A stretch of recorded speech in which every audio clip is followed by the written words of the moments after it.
Good morning. First and foremost, thank you for stepping into DP World. We are glad to have you here, and also for a warm welcome to all the people who are attending this virtually, right? We would have loved to have you here physically, as has been spoken earlier by Mr. Maulam. This is a very important initiative that we are here to communicate. But however, in line with the pandemic, we will do this in hybrid mode as we are trying to do it, right? Can I have the presentation on, please? Thanks. So I'm going to run through, and not necessarily for the audience in the room, but some of these slides will be for the larger audience virtually, so please do bear with me, right?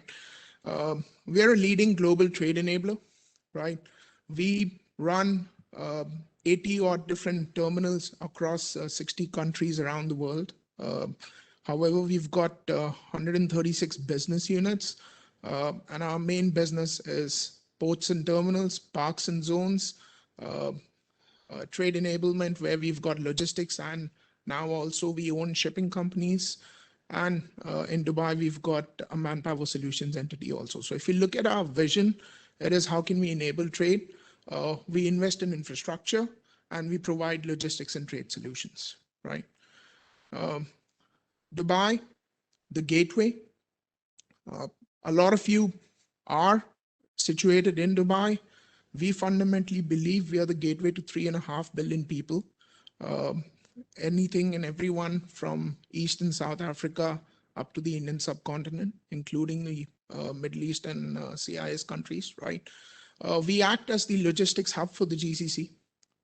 We also, importantly, are amongst the world's largest re-export origins and markets, which is why we are in a situation where we are today, right? As Jebel Ali, we administer more than 100 square kilometers of land around you, right? Split between the port, the massive port of Jebel Ali, which is debatably amongst the largest ports outside of Asia, and the largest man-made harbor that was ever dredged out of desert sand. In addition to this, we've got two adjacent zones, as we call it. One is a bonded zone as a Jebel Ali Free Zone, Jafza, and the second one is an IP, which is a domestic trading area, industrial park that we run, right? It's a city developed for trade. We've got nearly 150 to 160,000 people who drive in and out of the city every day, right? Our focus is industrial. How can we contribute to further industrial development and to trade, right? So regional F&B demand, I'm not going to bore you on these numbers, but it's important to highlight what are we here for. It's important to highlight what is contributing to this growth. Shravan has already spoken about this a little earlier, and so has Saleh. But we are here catering to a $350 billion opportunity. That is the F&B demand in the region, right? It's not the UAE only. It is all the markets that we sit in Dubai, successful businessmen as yourselves in the floor, and the markets that you're catering to, right? What's also more important to understand is 85+% of the food in the Arabian Gulf happens to be imported. A big chunk of it gets imported within the UAE. A sizable chunk of that gets re-exported across after certain value add, and at times without value add. But a very sizable opportunity for us to explore further, right? Now, what's driving growth in this market? It's demographics. We've heard about that earlier from Shravan, right? It's consumer behavior. It's capital power. And more importantly, over the last year, food security, the pandemic, and supply chain disruption are drivers of increasing food demand in the region as well, right? Please do note that as an opportunity, right? A little review on where we stand at the Uae Food Trade. So approximately $30 billion of annual food trade within the UAE, right? Expected or has been growing at around 6% over the last 4 years, right? Uh, Very interesting market. Again, Shravan earlier spoke about this. We cater to 200 odd nationalities with how many different palettes of food. You do that successfully as the UAE F&B Manufacturers Group, right? This market within the UAE happens to grow faster than the region. This market is not only catering to the domestic population, but it also caters to the 90 odd million passengers and tourists that fly in and around Dubai airport, right? So very sizable market, right? And importantly, if we look at uh, Dubai in particular, nearly 60% of the F&B trade moves over Dubai or is imported through for the UAE is imported in and out of Dubai, right? 80% of this is seaborne trade, and that's where we primarily fit in. Obviously, as a direct importer and exporter, we run all the ports in the Dubai Emirate, right? And we facilitate a lot of land and airborne trade as well with our connectivity and with our zone presence and how we facilitate logistics around that, right? I mentioned this earlier, 30% of all the food imported into Dubai is exported. So these are sizable numbers. We're talking about billions of dollars as an opportunity, right? I'm going to go back a little into history, and it's only to highlight the partnership that we've had with the industry over the last few decades, anywhere between the last 4 to 5 decades, right? So we're not new. DP World or Dubai Ports Authority, or even in the earlier times, the food was imported in wooden dhows along the creek, progressed on to Mina Hamria, progressed on to Port Rashid. The first few grain silos were developed by, the businessmen in this room in Mina Rashid. Subsequently, Jebel Ali port opened, and that was the main catalyst for the growth in the industry that we have seen, right? We've seen the first sugar refinery in the region in our harbor. It's one of the world's largest refineries, very well renowned, very successful model. Subsequently, we've seen edible oil. We've seen grain silos being developed along the port, right? And the same progress is seen across the food chain, across the food value chain on the zone side, and how customers have come up, have established themselves within Jebel Ali Free Zone and NIP, adding more and more value on the food chain, importantly, right? So we've had one of the first few entities that set up here was Hunter Foods. However, we've got a very strong lineup of businesses around here, very successful models from tea blending and processing to chocolate manufacturing to water processing. And over the last couple of years, we've also had fish farming. So just to highlight to you that our ecosystem has been able to successfully cater to all of these businesses, and we are here to grow on this ecosystem, right? So I'll take a minute to dwell on the capabilities of Jebel Ali Port and then on the free zone and what is it that we can potentially bring forth, right? Or have brought forth, right? So the port is a polyfunctional port. We handle any and all types of cargo. Very important, because on the food side, you see very successful business model where you're seeing food being imported as agri-bulk, be it grains, be it pulses, be it sugar, a lot of processing, and then it's exported as containers. So it's all happening within the same ecosystem. Everything ages into each other. Logistics efficiencies, right? We've got connectivity on the port side to 150 odd direct ports of call, a container shipping network of more than 80 shipping services a week, right? This is unparalleled in the region that we cater to. You can move your goods east, west, south, right? Or bring them in from these locations as well, right? We've got the most flexible and the most competitive multimodal platform. We've got even a bonded sea air cargo. And yes, it is used for food. We've seen high value food commodities, not necessarily commodities, but finished goods using air to air or sea to air routes as well, right? What's also important is that uh, within the port, we've got dedicated customs and municipality inspection houses catering to food.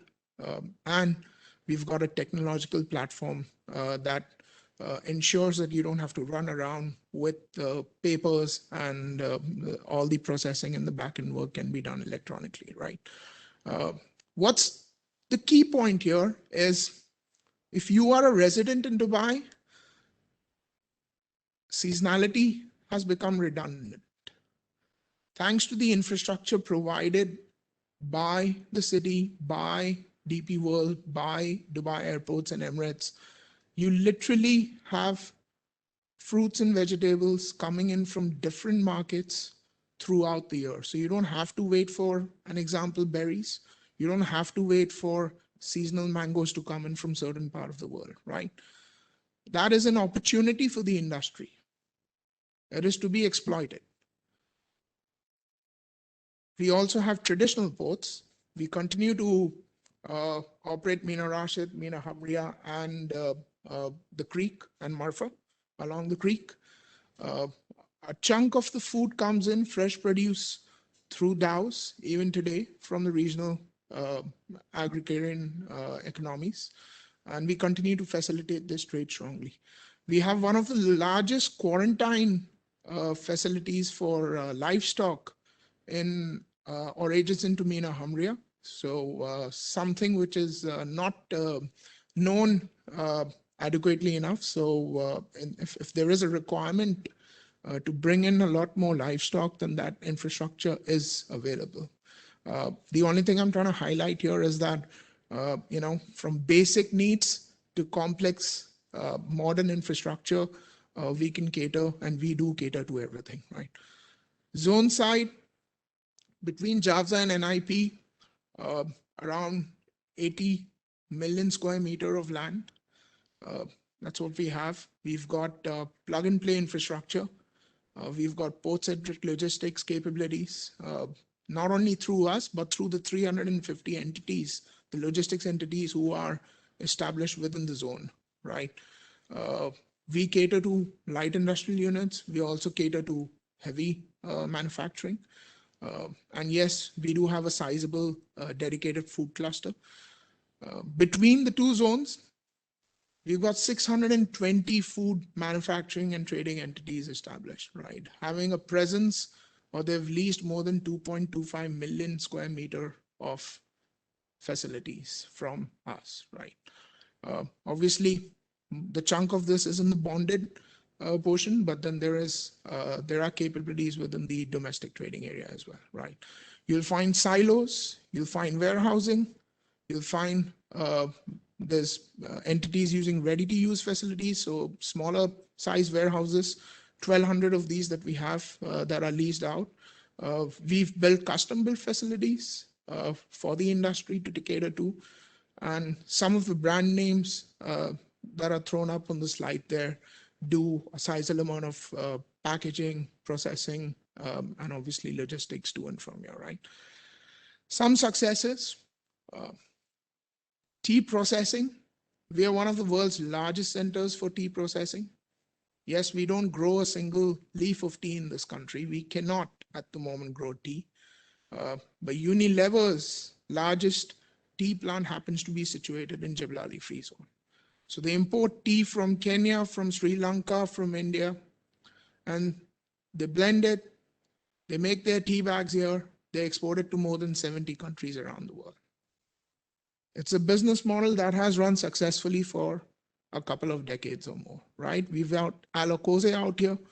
We've got an SME catered Dubai tea trading center.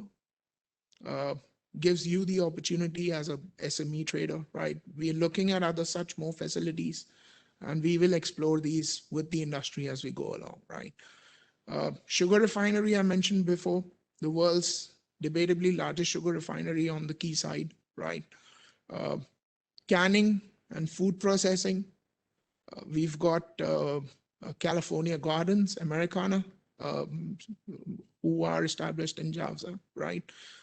We've got chocolate manufacturing and chocolate processing. So cocoa beans and are imported and then they're converted into fine chocolate. We've got in our backyard also, we've got Mars was there. We've got Nestle as well, manufacturing chocolates. We actually have the first fish farm to be established on in the port in Jebel Ali, right? Some of the best fish that you get today in the finer restaurants in Dubai, be it the salmon or the tuna, is actually grown in the fish farm here at the back end. And obviously, we've got units manufacturing snacks and other sort of beverages. So these are success stories. These are your success stories. We've been happy to contribute in one form or another to these success stories. It's just a testimony to, again, the ecosystem that is available to be exploited. And we remain to see how we can move ahead on this, right? A lot has been said about the pandemic, but it's important to highlight that how we as DP World and Jafza facilitated the F&B trade during the pandemic, right? I think it was very early days when it was very clear that if we have to conduct business efficiently, digitization is going to be the way forward. A number of new applications, and our digitization story probably started 15 years back with Dubai Trade. So over the pandemic period, a lot of new apps were developed. Most important for us was e-delivery order, where delivery orders from shipping lines could be processed electronically, and Zadi, where we provided a single platform in line with the food security initiative in the UAE, where everyone from municipality to the port and the shipping line, everyone was brought into a single platform to facilitate import of foods. We also successfully put in place a corridor, an express corridor during the lockdown to expedite the food imports. So our gates and our port operations, although they continue 24/7, food and medical supplies were provided with a express corridor to get those facilitated, right? When we look at Mr. Mullen spoke about earlier how we facilitated the rice trade from key geographies where particularly DP World had a presence. So the rice was particularly from hinterland India, and DP World has a very strong presence in inland container depots. We run more than 25 rail rakes of our own. So although there were no trucks available to move the rice containers out of India, we were able to run rail into our terminals that we operate in India and get rice delivered to Jebel Ali, right? Similar stories of partnership have come through with Emirates and us on the fresh fruit and vegetable transportation during the lockdown, right? And the likes, right? We, on the zone side, have also been very, very active to ensure that all the food processing, all the food trading and warehousing facilities continued to seamlessly operate during the lockdown. Obviously, a lot of effort was put in terms of ensuring that there is adequate amount of safety and sanitization and all the initiatives that were required. But this has ensured that business continued and it should come out as a pleasant surprise for a larger audience to understand that the F&B trade in Dubai grew by 6% last year. This is on the container side. This is when arguably demand decreased. In addition to the growth in the container trade, the general cargo trade in Dubai on the F&B side actually grew by more than 20%. These are our port numbers. So I think the businesses on the F&B side have done rather well to cater to the UAE food security, but also on the port and the logistics side, we have been able to successfully cater to the regional food security and the requirements. And that's why we've seen a chunk of increase in on the food side, right? There are three ongoing Uae strategic initiatives. There's Operation 300 billion, which was announced 2 weeks back. Saleh spoke about that. There's the Uae Food Security Initiative and what all are the commodities that we're focusing on as Uae. And the slide kind of details on how we already contribute to these, but there's one initiative that I forgot to mention out here. It's the 2 trillion trade initiative, where Dubai seeks to increase foreign trade from 1.2 trillion dirhams to 2 trillion dirhams over the next 5 years. That's a Dubai initiative as well, right?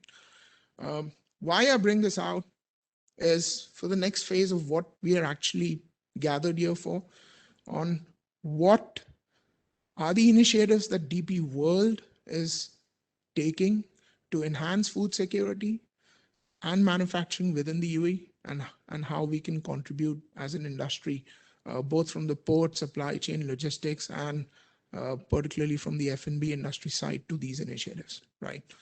So first and foremost, we've launched 7 key accelerators, partnership through global and access through global markets. We are happy to facilitate that through Dubai or through the DP World presence across 60 countries, and how we can integrate and stitch up solutions, right? We've launched business incubators within Jafza, focused presently on key markets, on the Indian businesses, on the Latin American market, and also focused on the halal food industry. So here actually DP World is subsidizing for the first 3 years the cost of conducting or setting up a business in Jebel Ali Free Zone by nearly 60% for the first 3 years, right? And we will support on logistics as required. So you can see that all 3 of these key markets are key sourcing markets on the food side. Online platforms we spoke about earlier, but that is one of our key accelerator as well, right? Multimodal logistics and how we can cater to that over Dubai, accelerator number 4 for us. Credit and financing, we've got a strategic tie-up with Etihad Credit Insurance, which is well known. So please do reach out to us, and we'll be happy to see what solutions can be brought forward to facilitate your exports on the trade financing side, either through ECI or through our other means and measures. We plan to support this sector going forward, right? We also, and most importantly for new entrants, have the largest F&B cluster in the region situated in our backyard here, be it Dubai or be it Jebel Ali Free Zone. So for new entrants, it becomes a market to come to. It becomes an easy access point, and they can build upon this to reach out to the broader audience that we are trying to reach out to, over 3 billion people, right? The last key accelerator for us is we have the potential opportunity, and I'll speak about that more in the coming slides, where Jebel Ali over the last 3 decades has not been able to contribute more or bring forward opportunities on the agri and the F&B processing on the port side. And now we sit at a unique position in time where that opportunity can be exploited, right? We'll get to that in a bit. We're also building bridges. This is a DP World initiative where the objective is to connect and provide an integrated solution offering for logistics and trade. So we are integrating DP World assets, be it port and terminal assets across geographies, or be it our shipping line network or our logistics network. So traders or manufacturers who are trying to export or import can look forward to engaging with us, where we can look at providing them a seamless one-stop solution across geographies where we are present in, right? Our focus at the moment is on India, on China, on Africa, on Pakistan, and Latin America. So these are geographies where DP World has a very strong presence, and we believe we can add value through these bridges, right? So on our parks and zone side, we've set aside land of measuring of approximately 15 square kilometers between Jafza and NIP to enhance the food clusters there, right? We are happy to look at, be it long-term concessions of land or built-to-suit solutions, right? We do provide state-of-the-art infrastructure, and we are happy to work with the industry on how we can cater to their needs, right? So anything you need on the land side, this is our vision on how we can support and how we can take this forward, right? Rail connectivity is coming. Rail will actually come through at the top of Terminal 1. We'll try and show you that, right? On the port side, for the benefit of the audience in the room, if you look on your right side, to my left, right? This portion of land, or okay, can we play the first video, please? This is Terminal 1.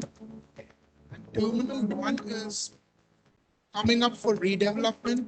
You can see portion of the land has already been emptied out, and we are planning, or we are in the progress of moving Terminal 1 operations to Terminal 4 further down in the bay. So the unique opportunity that we get here is 2 kilometers of linear quay will be made available for development with adjacent both side land for the F&B agri food processing industry, right? Draft of up to 16 meters. This is, ladies and gents, your opportunity to cater to your business, to grow your business, to cater to food security, to cater to the manufacturing target that the UAE government has set forth. What's also interesting is, and if you look outside the windows, you see all of those cranes. Those cranes are available for you. So we can get these cranes repurposed for, for non-container discharges if required, right? This is ready. This is not something that we are planning to build. This is ready-built infrastructure. Land is there, quay is there, yard density is there, road infrastructure is in place, digital ecosystem is in place, and we can explore all the opportunities that you would want to around this, right? I would like to leave you with another project that we're looking at is a pulse terminal coming up on berth 4, where we've already, we're in the process of building a common user quayside infrastructure for the discharge of pulses and grains if need be. So DP World's participation will be on the quayside infrastructure for the discharging apparatus, and then we will make smaller plots available from 20 to 40,000 square meters a piece for businesses to set up their pulse storage and processing facilities right on the quay, right? This is one project which is underway. We've already signed up with a couple of entities, and we are happy to have a conversation if there would be interest on these bits as well, right? I would like to leave you with an animation of Terminal 1, please, right? Yeah.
Ladies and gents, your opportunity. Thank you very much for being here.